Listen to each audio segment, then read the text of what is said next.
Dear students, welcome in our channel. इस video में हम सीखने वाले हैं class 11th subject biology chapter number 7 structural organisation of animals के बारे में। इससे पहले वाले वीडियो में हमने सीखा था मसल टिश्यूज़ क्या होते हैं। इस वीडियो में हम सीखने वाले हैं नर्व टिश्यू क्या होते हैं। तो सबसे पहले हम नर्व टिश्यू की यहाँ पर डेफिनेशन देखते हैं। नर्व टिश्यू की जो डेफिनेशन है इसमें क्या कहा गया है कि जो नर्व टिश्यू है ना वो नर्वस सेल से मिलकर बना हुआ रहता है। क्या होता है, जो नर्व टिश्यू है हमारा वो नर्वस सेल से मिलकर बना हुआ रहता है। यानी कि एक जो हमारा नर्व टिश्यू है उसके अंदर बहुत सारी नर्व सेल्स प्रेजेंट होती है और ये जो नर्व सेल्स है इन्हें हम कहते हैं न्यूरॉन। क्या कहते हैं इनको? हम न्यूरॉन कहते हैं। अगर इनके हम स्ट्रक्चर की बात करें यहाँ पर तो स्ट्रक्चर कैसी होती है, इस टाइप की स्ट्रक्चर होती है। ठीक है, इसमें क्या क्या चीज़ें प्रेजेंट होती है, इसके बाद इसके क्या फंक्शन है ये हम सीखेंगे। ठीक है, तो पहले हम समझ लेते हैं कि न्यूरॉन्स क्या है। ये जो न्यूरॉन्स है ना यही आगे जाके क्या बनाएंगे, नर्व टिश्यू बनाएंगे। ठीक है, तो न्यूरॉन क्या है, यहाँ पर वन सेल है। ये जो सेल होती है इसके अंदर क्या क्या चीज़ें प्रेजेंट होती है। ये इतना ऊपर का पार्ट होता है जिसको हम बोलते हैं साइटोन बॉडी। क्या बोलते हैं इसे हम? या तो साइटोन बॉडी बोलते हैं या फिर इसे हम सेल बॉडी भी बोल सकते हैं। ठीक है, ये जो सेल बॉडी है इसके अंदर सेंटर में यहाँ पर प्रेजेंट होता है न्यूक्लियस। क्या प्रेजेंट होता है? न्यूक्लियस प्रेजेंट होता है। यहाँ पर ये जो ब्रांच जैसे स्ट्रक्चर्स हमें दिखाई दे रही है इन्हें हम कहते हैं डेंड्रॉन। और डेंड्रॉन से बारीक बारीक ऐसे इस टाइप से जो फाइबर्स निकलते हैं, यानी एक जो है वो मेन फाइबर होता है और उससे बहुत सारे ऐसे छोटे छोटे पतले से फाइबर्स निकलते हैं जिन्हें हम कहते हैं डेंड्राइट्स। क्या कहते हैं इन्हें? डेंड्राइट्स कहते हैं। इसके साथ ही ये जो यहाँ पर सेल बॉडी है इसके अंदर ऐसे दाने जैसे स्ट्रक्चर्स प्रेजेंट होती है जिन्हें हम कहते हैं नेसल ग्रेन्यूल्स। क्या कहते हैं इनको? नेसल ग्रेन्यूल्स कहते हैं। नेसल नाम के साइंटिस्ट ने ये ग्रेन्यूल्स को डिस्कवर किया था, इसलिए ये ग्रेन्यूल्स का नाम क्या रखा गया है, नेसल ग्रेन्यूल्स। इसके बाद अगर हम नीचे के स्ट्रक्चर ये वाली देखें, येलो कलर में जो स्ट्रक्चर यहाँ पर रिप्रेजेंट की गई है तो ये क्या है, यहाँ पर एक्सॉन है। क्या है ये? एक्सॉन है। और एक्सॉन के ऊपर ये जो यहाँ पर कवरिंग है, इस टाइप की जो मोटी सी कवरिंग है यहाँ पर, ये कवरिंग को हम कहेंगे यहाँ पर माइलिन शीथ। क्या है ये? तो ये माइलिन शीथ होती है। इसके अलावा यहाँ पर ये न्यूक्लियस जैसी स्ट्रक्चर जो दिखाई दे रही है उसे हम कहेंगे स्वान सेल्स। क्या कहेंगे? स्वान सेल्स कहेंगे। इसके अलावा यहाँ पर नोड्स प्रेजेंट होते हैं जिन्हें हम नोड ऑफ रेनवियर कहते हैं। क्या कहेंगे इनको? Node of Ranvier. ये लास्ट एंडिंग होती है यहाँ पर न्यूरॉन की जो एंडिंग है उसे हम कहेंगे एक्सॉन टर्मिनल। क्या कहेंगे इसे हम? Axon terminal.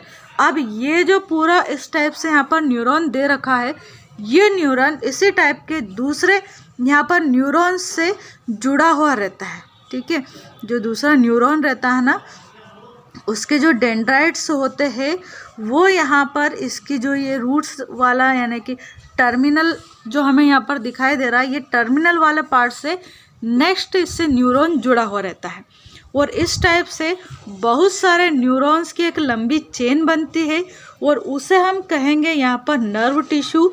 और जब बहुत सारे नर्व टिश्यूज कलेक्ट होते हैं तो उसे हम कहते हैं नर्वस सिस्टम। क्या कहते हैं उसे? हम नर्वस सिस्टम कहते हैं। अब अगर इसके हम डेफिनेशन देखें तो डेफिनेशन में यहाँ पर क्या समझाया है, देखिए।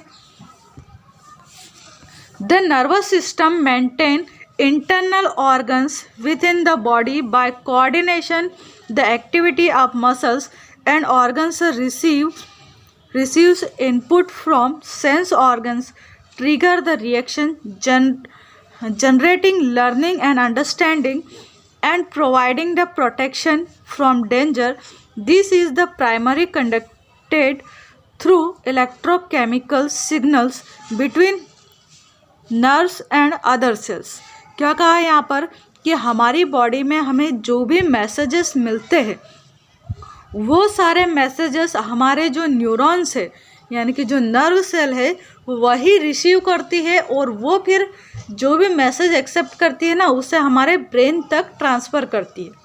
यानी कि जो भी मैसेजेस है उनको रिसीव करना और उन्हें हमारे ब्रेन तक ट्रांसफ़र करने का जो काम है वो कौन करेंगे, तो न्यूरॉन्स करेंगे।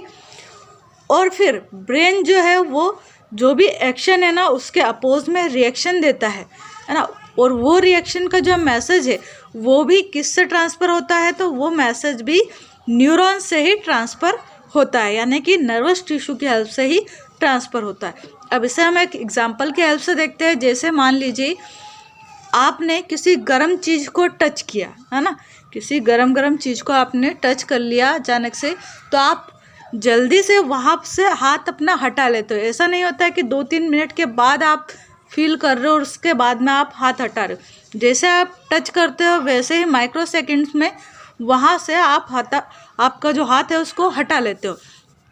ऐसा क्यों होता है, क्योंकि जैसे आप किसी भी गर्म वस्तु को टच करते हो ना, तो वहाँ पर आपके हाथ के अंदर वहाँ पर न्यूरॉन्स प्रेजेंट है। ये न्यूरॉन्स क्या करते हैं, जो भी बर्तन की हीट है उसको एक्सेप्ट करते हैं और उसे हमारे ब्रेन तक ट्रांसफ़र करते हैं। फिर ब्रेन वहाँ से मैसेज सेंड करता है कि ये चीज़ डेंजरस है, इसलिए यहाँ से अपना हाथ हटा लो।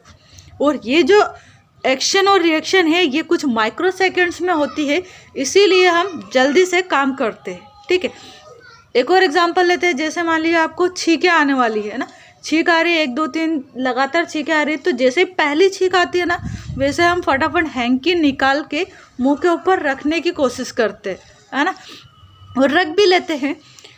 तो यहाँ पर हमें कैसे पता चला कि हमें हैंकी निकालना है और मुंह के ऊपर रखना है, तो वो मैसेज हमारे ब्रेन ने हमें सेंड किया और उस मैसेज के अकॉर्डिंग हमारा जो हाथ है उसने काम किया। मान लीजिए आपको कहीं पर जाना है तो आपका ब्रेन आपके जो हाथ और पैर है उनको ऑर्डर देगा कि आपको चलना है। तो जो भी मैसेजिंग का काम है या जो भी मूवमेंट करवाने का काम है, ये सारे काम हमारी बॉडी में जो न्यूरॉन्स है यानी कि जो नर्वस सिस्टम है उसकी हेल्प से ही होते हैं। ठीक है, तो ये काम करता है मेनली हमारी बॉडी के अंदर न्यूरॉन या नर्व सेल या फिर नर्वस टिश्यू या हम नर्वस सिस्टम भी बोल सकते। जो न्यूरॉन है वो क्या है, एक टाइप की नर्व सेल है। नर्व सेल्स जब आपस में मिलती है तो बनाएगी नर्व टिश्यू, और नर्व टिश्यू जब आपस में मिलते हैं बहुत सारे तो क्या बनाते हैं, नर्वस सिस्टम बनाते हैं। ठीक है, तो इस टाइप से ये जो न्यूरॉन्स है वो काम करते हैं। अब जो मैसेज एक्सेप्शन होता है यानी कि एक्सेप्ट करता है न्यूरॉन, वो कहाँ से करता है, तो ये यहाँ पर इस टाइप से जो ब्रांचेस लाइक स्ट्रक्चर दिखाई दे रही है इन्हें हम कहते हैं डेंड्राइट। तो ये जो डेंड्राइट होते हैं ना यही मैसेज को एक्सेप्ट करते हैं एंड फिर यहाँ से धीरे धीरे ये जो मैसेज है वो ट्रांसफ़र होता है। यहाँ पर मान लीजिए दूसरा अगर न्यूरॉन जुड़ा है इससे, तो वो दूसरे वाले न्यूरॉन के जो डेंड्राइट्स है वो मैसेज को फिर आगे की ओर ट्रांसफ़र करते हैं और इस टाइप से जो मैसेज है वो पूरा जो नर्वस सिस्टम है उसमें ट्रांसफ़र होता रहता है और हमारे ब्रेन तक पहुंचता है और ब्रेन से फिर वापस से हमारी बॉडी के जो अदर ऑर्गन्स है वहाँ पर आता है। देखिए यहाँ पर डायग्राम में दिया है, इस टाइप का होता है हमारा पूरा नर्वस सिस्टम। ये जो डायग्राम है वो किसका है, नर्वस सिस्टम का है। हमारी बॉडी के लगभग हर एक पार्ट में अगर देखा जाए तो न्यूरॉन्स प्रेजेंट है यानी कि नर्व सेल्स प्रेजेंट है। जैसे हमारे हाथ को कुछ गर्म चीज़ ठंडी चीज़ टच होती है हम फट से हटा लेते हैं, मैसेज कहाँ से ट्रांसफ़र हो रहा, मैसेज जो हाथ है हमारा वहाँ से हमारे ब्रेन तक ट्रांसफ़र होता है और फिर ब्रेन अगेन इसको ऑर्डर देता है और बोलता है कि यहाँ से हाथ को आपको हटाना है। तो इस टाइप से जो मैसेजिंग का काम है, मैसेज को एक्सेप्ट करना और उस मैसेज के अगेंस्ट रिएक्शन करना, ये काम हमारा ब्रेन करता है। और किसके हेल्प से करता है ये, तो ये जो न्यूरॉन्स फैले हुए हमारी पूरी बॉडी के अंदर इनकी हेल्प से करता है। तो ये था हमारे यहाँ पर नर्वस सिस्टम और उसके फंक्शंस। आई होप आपको ये टॉपिक अंडरस्टैंड हो गया होगा।